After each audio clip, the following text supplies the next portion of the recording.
TV9 అలాగే KAB education expo 2025 ప్రెజెంటెడ్గా KL deem to be university. మరి మనందరికీ తెలిసిందే ఎడ్యుకేషన్ ఎక్స్పో 2025 మన ఎస్ఎస్ కన్వెన్షన్లో చాలా హుషారుగా జరుగుతుంది.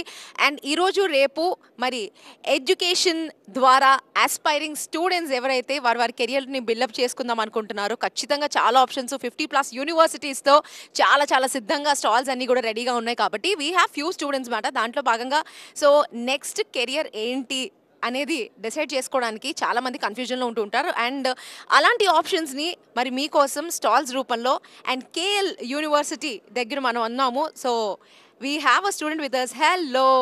Hi ma'am. Yeah, what's your name? Pavitra. Pavitra, ఏం చదువుతున్నారు? ఇప్పుడే intermediate. I have complete my intermediate. You have completed your intermediate. So what next? Generally వచ్చే ఆప్షన్ ఏంటంటే మెడికల్ ఆర్ ఇంజనీరింగ్, ఈ రెండే ఆప్షన్స్ అని అనుకుంటూ ఉంటారు జనరలీ. బట్ యూనివర్సిటీ స్టాల్ దగ్గర మీరు ఉన్నారు. How do you feel like education fair ఎంత ఉపయోగపడుతుంది అనుకుంటున్నారు మీరు? ఐ హ్యావ్ మెనీ డౌట్స్ అనమాట.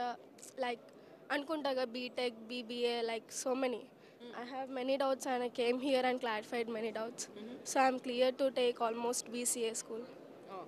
So what do you want to become? Like aim avvalu no. Usually every girl has ఇది కదా, అంటే I wanted to go to medical, I wanted to be a doctor, I wanted to be an engineer అట్లా ఉంటుంటది. Engineer. So what is? You wanted to be an engineer? But I changed in my mind after coming here. Oh yeah, super. So చాలా options డెఫినెట్గా ఉంటూ ఉంటాయి. And so తను మాత్రం ఇప్పుడు బీసీఏలోకి shift అవుదాం అనుకుంటుంది. సో ఇంజనీరింగ్ అవ్వాలి అని అనుకున్న తను. సో ఇట్లానే చాలా ఆప్షన్స్ అండ్ మనకి తెలియని ఆప్షన్స్ కూడా చాలా ఉన్నాయి. And please do walk in and all the best you. Thank you.